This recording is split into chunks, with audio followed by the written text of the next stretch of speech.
Hi, everybody. This is Austin, your pal from Fantasy Baseball on Deck. And we're one sleep away from opening day, LA Dodgers versus San Diego Padres in Seoul, South Korea, which is super exciting. And then there's an 8-day layoff essentially until the rest of the teams take off in the States, at least. So, including maybe Canada. I don't know if Toronto plays opening day at home. That seems sacrilegious. They probably. Anywho, let's go on and actually do a mock draft. So, the value of this page and why you're all with me, Fantasy Baseball on Draft, is I give you all the tools to succeed. Essentially, the last couple videos that I've made, I have a video explaining how I utilize the cheat sheet that I create for all of you, as well as the how I evaluate pitchers and how I evaluate hitters and pitchers to basically successfully uncover value throughout the draft, no matter if it's at the top or the bottom. Kind of like, again, how I problem solve so everyone can sort of be on the same page with me. And I'm being transparent, which is not something you'll find across all of the fantasy baseball pages, analysts, whatever. So let's go into actually starting a mock draft. So I've given you guys all the tools to succeed. Let's actually put them into practice. So if you want to complete a mock draft, you're going to go to the ESPN homepage. You're going to go to fantasy, and then you're going to scroll down to baseball. You're going to click on baseball. I'm going to put on my glasses, so I'm like getting rid of these blue light rays that I'm not interested in. Anyways, you're going to go on to the mock draft lobby. Click mock draft. I specifically play in a 10-man head-to-head league. So for points. So I'm going to look for 10-man head-to-head points. So that's for categories. Go down 10-man head-to-head points. 10-man head-to-head points. And going to go into this waiting room. I'm going to hit join draft. And for the sake of things, it gave me number 4, so I'm going to stick with number 4.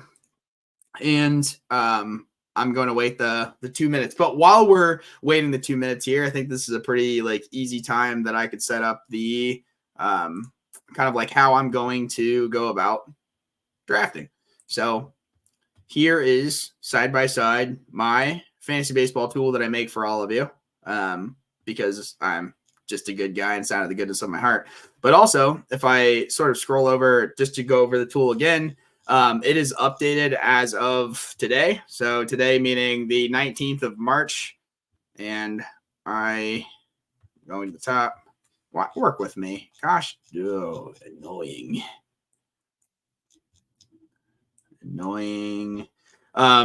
So I need to just edit the thing that says updated as of.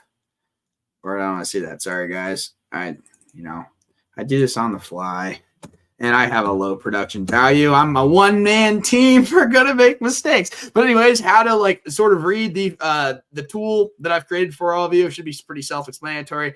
Green means good. So Juan Soto, I think no bolded or anything. No Scion over here. Juan Soto means that I think he's a good value for where he's at. I think he's appropriately ranked. A player that's bolded and green, but no Scion like Corbin Carroll. I think he's a great value for where he's at in the draft. And then a player who is bolded, green, and with Scion is a player that I think is a can't miss for where they're at in the draft, essentially. Yellow means that I think that they're a good player, but there's some sort of underlying stat that I don't love or situation involved with them. And I have that, that context explained within the box. And then red means that I just simply am not taking this player at that current place in the draft because I think they're either overrated or there's an injury history or something, but I will have that context included. So let's go back to that side pane view. And then also the other thing is if you want to sort of read into the very, very, this is Russell, who's always with us here at Fantasy Baseball on Draft. He's my main mascot. The actual strategy of what I'm doing and why I'm doing it is actually sort of explained in this this right side, kind of per round. What am I aiming for if they're available in your draft? So this is the probably the lesser used resource essentially on the right side, but it'll be available to you all throughout the throughout your draft. And again, we're going to go back to this halvesies. My room is open. I'm going to enter my draft room as that loads. Essentially, this is like a good time to start to get an idea of where people are sort of throughout your draft and sort of set yourself up for success. One thing that happened to me in my fantasy football draft, which I'm going to actually make this as big as possible, and then I'm going to click over here. And if you're on a Windows computer, control subtract, so control dash is going to expand my view as much as possible. And to me, I guess we don't need to see the picks. I will keep it at that size for now. But and actually, this is going great, guys. But you know what? You guys are stuck with me this far. You're not going to care about these minor mishaps, right? Because we're in it till death, right? Anyways, so I'm going to expand that as much as possible so you guys can see what I'm seeing. So maybe even make it a little smaller. This is real valuable so far. Okay. I don't need to see the picks. I did. Okay. Anyways, the draft has started. What I'm doing, the first pick of the draft, if I have it available to me, okay. Gosh darn it, Spencer Strider just went off the board. The only there's two things that I can do right now. Mookie Betts is going to be available at outfield, second base, and shortstop. Second base and shortstop are super duper slim this year. And if you don't go Mookie Betts at second base or shortstop, the only other thing I want you guys to do in this first round is go first base, either Freddie Freeman or Matt Olson. But just for the funsies of it, we're going to take Mookie Betts at as our first pick, and also the value of knowing if you click on Mookie Betts, even though it says outfield, second base, it's going to automatically slot him in your second base slot and not your outfield slot, which is like really valuable because in the middle of our draft, you're going to see how it sort of like auto filters out the positions that we don't need anymore. And we're going to like lose opportunities to draft people that we want. So ESPN was at least nice and or smart in realizing that people are taking Mookie Betts, wanting to put him in that second base slot and not the outfield slot for obvious reasons of second base being really crappy and outfield being very plentiful. So as we sort of wait, a lot of times you'll just sort of like you'll get into the mode of like thinking about, well, what are we going to do next, next turn of the draft? You, at this point, it's super important to just start highlighting all the people that we love. I'll take a second just to talk about Shohei Ohtani. Shohei Ohtani, if we went over into our draft, one of the other tabs over here is batter evaluation. If I go to batter evaluation in this tab, which I don't necessarily need to do, Shohei Ohtani is the second most productive player individually in all fantasy baseball as a batter per the same number of at bats. So like, let's just say like I have a tab in there that's like titled per 550 at bats. What is the like individual productivity? Shohei Ohtani is number 2. So, and also if you draft Shohei Ohtani, it shows that he is a DH primary, second stolen base secondary, but or not sorry, stolen base starting pitcher secondary. For the value of drafting in this league, Shohei Ohtani is actually going to slot into your starting pitcher, your pitcher slot. So like you're able to sort of like practice and or store him, knowing that he's going to be your utility all year long. He can't acquire batting statistics being in the starting pitching slot, but just know that if you're going to draft him, at least we're practicing right now. Like if you're going to draft him, you know that he's going to be your utility guy all year long. And that's okay because he's overall the second most productive batter, going to even a better offense than he was last year. So getting back to the point of we're going to move on to highlighting all the players that we like, that we plan on drafting, just in the case of losing connection or something when it comes your turn, that you'll auto pick a player that you already have in your queue. The issue with this, and kind of what I was bringing up earlier, is when I was, maybe you guys remember this from a a prior video. But earlier, like a couple years ago, I was fantasy football drafting, and I got in the middle of like the mountains of Virginia per se, and I lost connection. And not only did I lose connection, it like auto picked my next player. First draft pick was George Kittle at like number 40 or something like that. I ended up making to the playoffs and maybe even winning that year by chance. But anyways, that's why you want to make sure that you're like you're queuing in order. So because I took Mookie Betts number one with my first pick, I'm looking to probably go a starting pitcher. But because I have Rodriguez down at the 30 spot, I'm going to probably go again pitcher this early in the draft and be confident with a Luis Castillo at this point. And I don't draft him like super often in my practice drafts, but like the way that things are rolling out, I have a second baseman. I click that.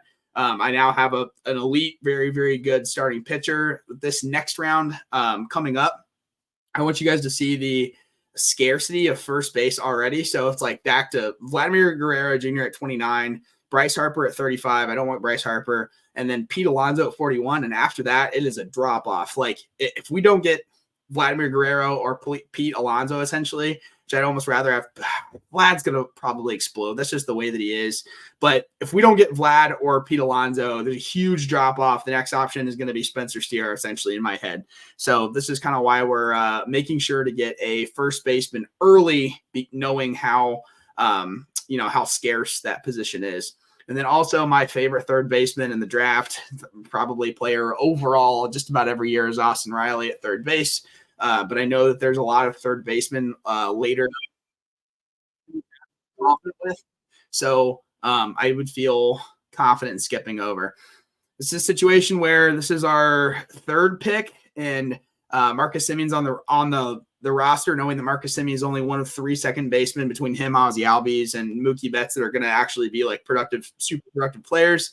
I'm going to just reach and be confident with taking Pete Alonso, knowing that I'm happy with that player and knowing that I have a first baseman that's a little undervalued, but I reached right there on purpose, knowing that that's okay, essentially moving forward. Julio Rodriguez, super valuable, but it's just like I only have 3 outfield slots to fill here, and in my actual league, I need 5 outfielders. But for the case of us practicing in a YouTube video, I'm going to hold my outfield slots until later, knowing that I can find really good value later in the drafted outfield, but I can't find really good value later in the draft at first base, which is why I just reached there, and I rather had Pete Alonso than Vlad, who just went off the board. So what I do every year is I start reaching early. And what that does is like maybe not this early, but when you start to get into like the 50s, the 60s, whatever, if you're at pick 60 and you start cherry picking like pick 80 and down, which we'll get to a point where like that makes complete sense to do, you'll essentially for the rest of that draft be able to take whoever you want. And you'll sort of see this as we go. But kind of scanning what we have available here, not super interested in anyone that's up there. Obviously, Frambler made it to me. I would be okay with taking him with that pick. But we're just going to start highlighting our most interested players of note moving forward. Not super overly upset about losing Austin Riley because Manny Machado, being an MVP candidate just about every year, is available at 54. He's pretty grossly overrated. So if he was available at this next pick, even though it's going to be number 37, you're thinking about like number 37 overall, you're going to reach all the way you're going to reach down all the way for a number 54th ranked overall guy. To me, he's underranked and undervalued, but I get to pick who I want, and I have less of a opportunity for competition. If you're constantly relying on these people at the top to be available for your pick, you're going to constantly be running into the situation of missing out on people that you are sort of like planning for, and it's harder to forecast. So it just makes it easy. Essentially, from this point on, as long as I'm sort of like reaching forward and cherry, I'm super happy to get Manny Machado, knowing that he's has the upside of being an MVP candidate again in the NL. And in my league specifically, I'm supposed to get a first baseman, a third baseman, a first base, third base slot. So there's another slot for this, and then also a second base, third base slot. So knowing grabbing a third baseman now, I still have in my head an opportunity to grab like a Royce Lewis or something like later that I'm super confident in. And I know I'm supposed to get 5 outfielders. So these bench slots, we always want to be fully filled up with pitchers. But in regards to just the concept of us practicing together, I very well could be putting, position players into this field. So because I'm reaching again, there's an opportunity for Peralta, Skubal, Joe Ryan, whoever's available. I'd be happy to take another pitcher at this point in the draft. Are going to be like the least sexy picks probably this year. But the thing with pitchers is I look at pitchers as being players that are going to be the risk mitigators. It's like opportunities to avoid points against. So if you think of fantasy baseball, especially if you're in a league where strikeouts don't count against you as batters, I want you to think about the only side of your roster being like there's position players up top and then there's pitchers below. The only positions on your roster that can actually count against you uniquely are the pitchers, right? So because the pitchers have that ability, they're going to naturally score less than the batters, but they're also preventing you from losing points, the higher quality that you have, sort of thing. So, like, again, pitchers this year are the least sexy option as we draft, but think of them again as like more like mitigations of risk. So as we go through, again, I'm going to start queuing the players that I'm most interested in. I think Dylan Cease is going to have a big upside. Dylan Cease has walked way too many people over the last couple of years, but 172 innings pitched, 224 strikeouts, 50 more strikeouts than innings pitched. That's crazy. And going to the second most pitcher-friendly ballpark in all of Major League Baseball with a good offense, intact with Diego. I think Dylan would be good. He just went off the board, but that's fine. We're unfazed because we're prepared for this stuff. I think Josh Hader obviously is going to be as good as he always is. Cole Reagans, if you're forced to have a relief pitcher slot, whereas like if all of your positions essentially don't just say like pitcher, but if you have starting pitchers and then relief pitcher slot, then it's important to kind of like plan ahead to be able to put a relief pitcher primary guy there first to like fill that. So if you can see, it's a little small, but RP, SP. So relief pitcher primary, he will count as a weird, if you have weird roster limits or whatever. So I have a choice between Steele and Hader. I think that Hader's going to be as dominant as he always is, but there's so many relief pitchers that are like so good. But really at this point in the draft, it's going to be between an outfielder and Luis Robert Jr. or a really solid pitcher up at the top. I think I'm just going to go Steele and be happy with that. And I've been talking a lot. I haven't been using my tool as much because I kind of have these guys memorized. But what you're going to do is you're going to go through this and literally like you see Joe Musgrove and like at number 73, Joe Musgrove moved. Say I already have a first baseman, so I don't need Christian Walker queued. But like say if you love William Contreras, like you're going to queue William Contreras, even though I think like taking a catcher is unnecessary unless you're forced to take a catcher. Like in my league that I'm actually like practicing for now, you're not required to have a catcher, and most pitchers or relief pitchers are going to score more than like the second or third tier starting pitchers and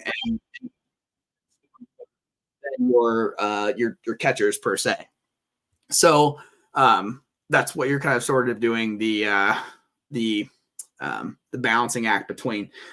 Shortstops that are left, as you can see on my sheet down here, I see Bichette's bolded. I'm really confident he's going to bounce back here.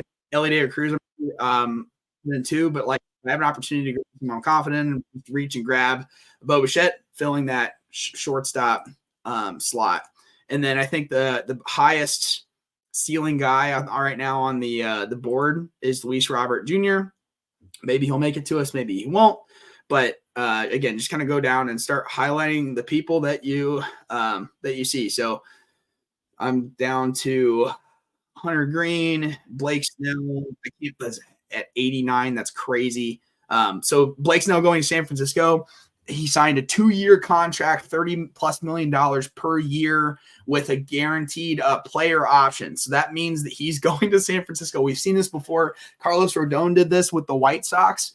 Going to San Francisco for a clear year. It's a pitcher-friendly ballpark. What he's looking to do is essentially maximize his value again, and then retry at the free agency market again next season, knowing that him and Scott Boras kind of messed it up this year around. So I look at that and see that it's a very strategic move on his part to maximize the value of this year, looking for another long-term extension. Because again, the thing with Blake Snell is that he is pretty electric when he's healthy, but he's like not healthy all the time. So this is the second Cy Young that he's won, one in the AL with the Tampa Bay Rays, now one with the NL and the San Diego Padres. Staying in the California area, I think is also pretty strategic in the way that like the air is just drier. It's easier to grip. Pretty smart on his end. So looking at what we have available between Joe Musgrove, Alexis Diaz, closer for the Reds, Hunter Green, huge strikeout production, but not super efficient with the Reds, and then Blake Snell now in San Francisco. Grab the Cy Young Award. They're happy to reach down half a page, load up that starting pitcher roster. So we're into our first 2, 4, 8 picks. 4 of them have been pitchers, and again, not the sexiest strategy, but you can already see that like I am absolutely loading up on guys that are going to be plus strikeout guys. That like and loading up on those players that are going to be plus strikeouts going to prevent me from having balls in play and whatever. So what I have left already at the top, what I planned on specifically is outfielders. There's a ton of outfielders left that I'm super confident in, and pitchers. And there's a lot of pitchers left that I'm super confident in. So I'm going to continue down the way and continue to highlight players that I'm confident in. Shane Bieber had a finally a healthy offseason. So I think he's going to have a bounce back year. Value, he's a very efficient player.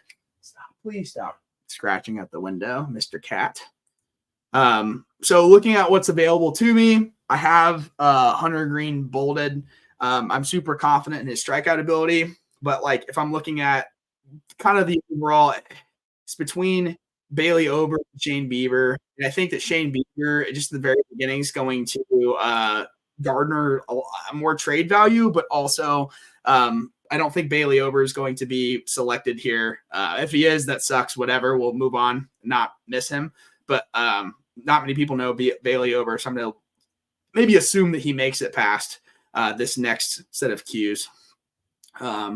So Evan Carter, I think, is like a really good like opportunity value pick at 105, sort of. But I think that Wyatt Langford is an even more valuable pick down at like the 160. So I'm not going to highlight him. This is the most. Mike Trout just went off the board. Mike Trout on the 100 is the best value that you've ever been able to get on him. Nolan Jones highlighted. And if we go down to 113, Nolan Jones is bolded, but also has a Scion highlight here. You can't really see because I have the screen split. That means that I think he's going to absolutely blow up.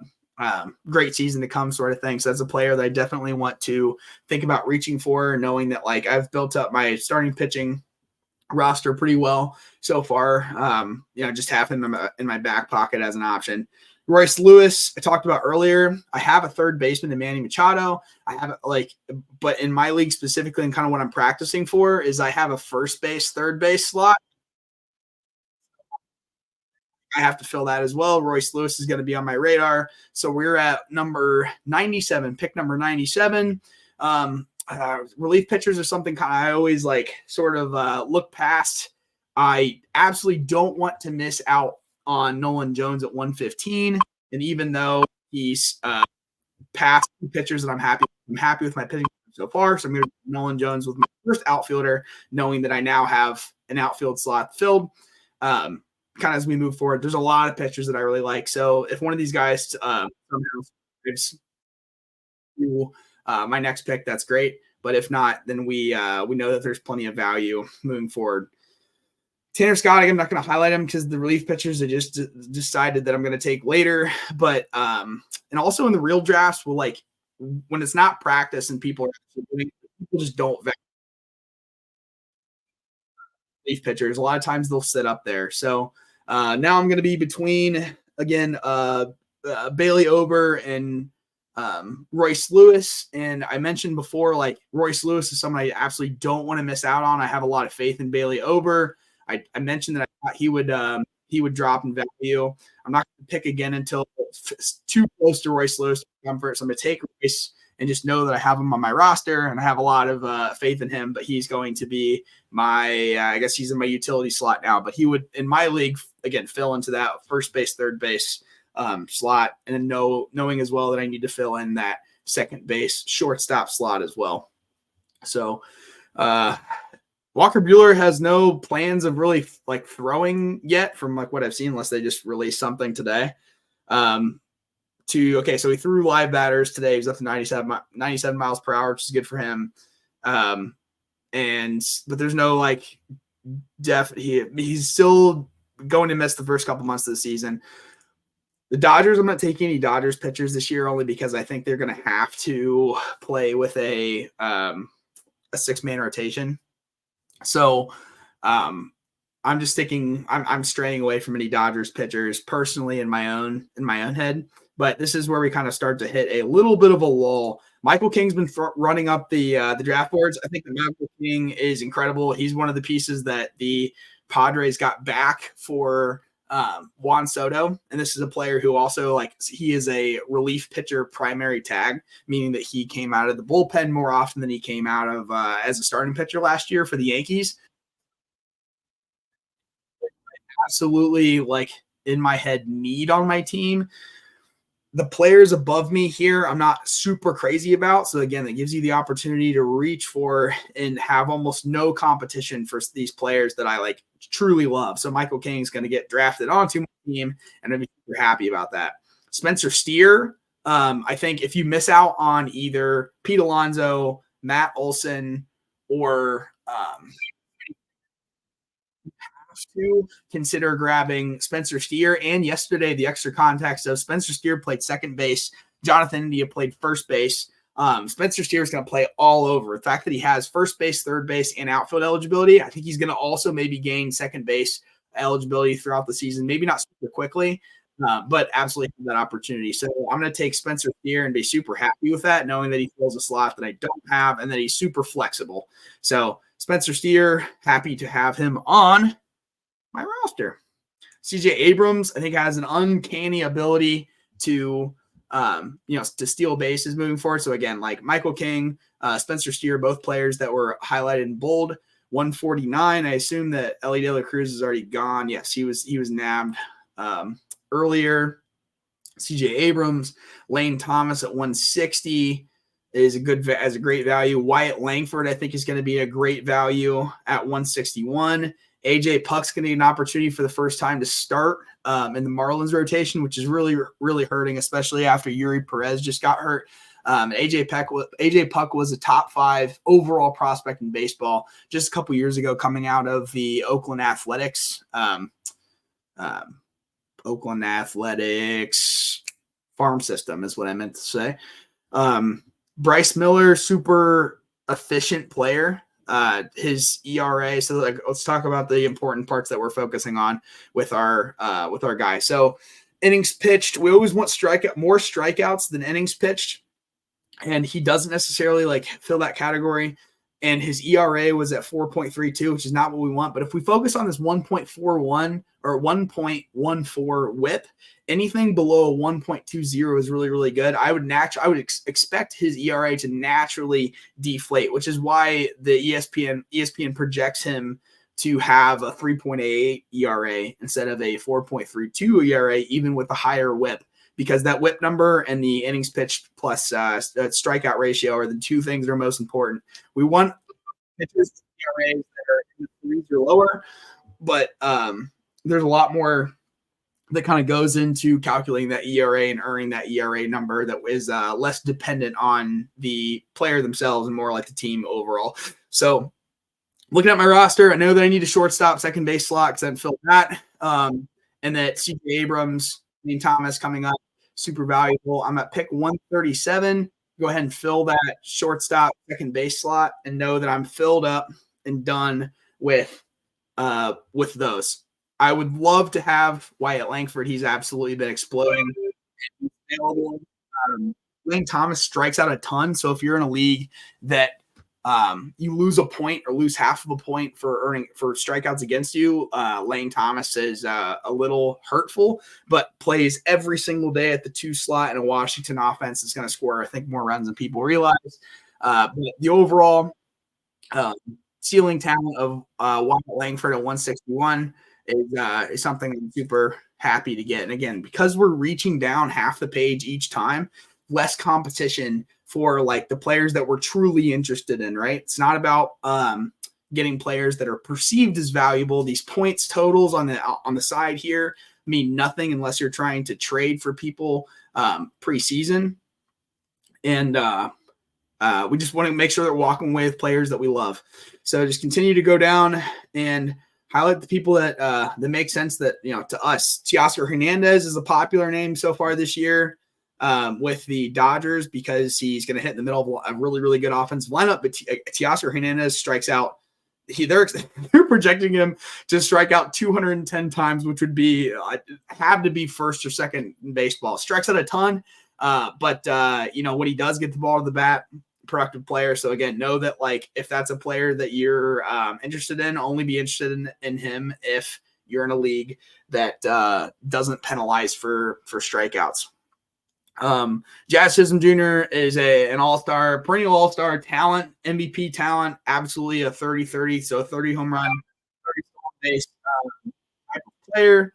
I'm looking at what's available to me. I'm looking at what I have so far. I've filled up all my position slots at this point. I think I'm going to start I need to get another pitcher, and the next pitcher that I probably have the most faith in available to me, the way it sits in the draft, is going to be Tristan McKenzie, who had he gets a ton of innings. He's actually going to come into this year fully healthy. His 2022 season, 2.94 ERA, 190 plus as well. So, anywho, that's where we're at. Super confident in Jazz and super confident in Ryan Pepiot. So Jazz I actually have highlighted and Scion there, as you guys would see on your own screens. If you had dual monitors, that's the best way to do it. But again, for the value of this YouTube video, I'm going to reach and grab Jazz and know that I'm super confident with his output. Bolded, highlighted means I love him. So again, the league that I'm practicing for, I need 5 outfielders, not the available 3. The ESPN, like the practice mock drafts, is only going to give me the ability to draft 3. So knowing that he's going to now be my 4th outfielder, again, CJ Abrams is not on my bench. He's going to be my second base, third base slot. Knowing I need 1 more outfielder and more pitchers essentially, and I'm done. Makes it easy to continue this. So going to keep scrolling, finding the players that I love. So 204, I'm going to go, there's these big drop-offs, right? And like players that we like love / players, 2 players that we don't care about. So going all the way to 204, there's Jordan Walker, there's Brian Wu. But this is just an easy way to sort of keep track of like where people are. Didn't realize that Logan O'Hoppy's already off the board. That's crazy. I didn't expect people to reach for him, but we haven't really lost out on anyone on our list because we're always sort of like cherry picking and leading ahead. And that's kind of the value of that. And I hope that that's been pretty. So we're at the pick 177. We've got most of the 170s here. Big chunk of not dog crap, but like just players that I'm not super excited about. So what am I going to do? Cherry pick a player that I love, which is Pepiot. Wow, however you want to say his name. He was traded from the Dodgers to the Tampa Bay Rays for Tyler Glass now, and I don't think he's going to get a ton of innings per se, but he's one of the most efficient baseball per innings pitched. Like the quality, how many fantasy points are you scoring per innings pitched across all of baseball? So super excited about that. And then if you leave your last pick to taking a catcher, it really doesn't matter. I think that Francisco Alvarez probably has the highest ceiling value. He can increase his batting average a little bit. That would be good. But overall, it doesn't really matter because I think I'm probably dropping him for a pitcher. So, again, what we did there, what you're going to focus on in the early bits of the draft is make sure that you get a first baseman in these first couple of rounds, knowing that if you don't get a first baseman, if you don't get Matt Olson, Freddie Freeman, or Pete Alonso, that you're going to be in trouble. I would put confidence in Vlad Guerrero Jr. There. It's just he was super down last year, just couldn't seem to get out of that rut, and there's really didn't have any injury history last year. Just kind of underperformed. But I wouldn't be surprised if he raised back up to his MVP level potential, because that's what he is. So anyways, there's really only three outfielders I'm really confident in, 4 outfielders overall, not outfielders, first baseman that I want. So knowing that's super important. Second base, if you don't get either if you don't get Ozzie Albies, if you don't get Mookie Betts or Marcus Semien, so it'd be Mookie Betts here, Marcus Semien at the 20-something slot, 24 slot, if you don't get Marcus Semien, and if you don't get Ozzie Albies in those first 3 rounds or so, completely ditch second base. Don't worry about it until you get to like the McLeans of the world. And then if all else is, if second base ends up being your last pick of the draft, Zach Galoff from the Oakland Athletics is absolutely who I would go after.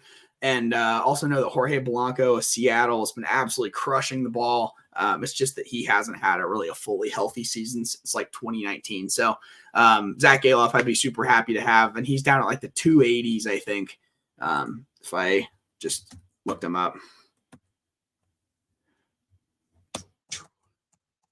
So, yeah, Zach Galoff, 285. He should probably be available towards the end of your draft. So, again, first baseman, you have to take one early.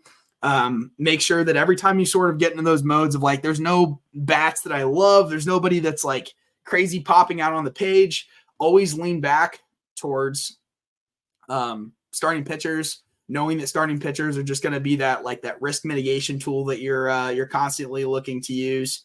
I didn't mean to click that so quickly, but the order in which I was going to show you in the order in which I selected people that would be valuable to have back, but I clicked too quickly. But anyways, this is my roster.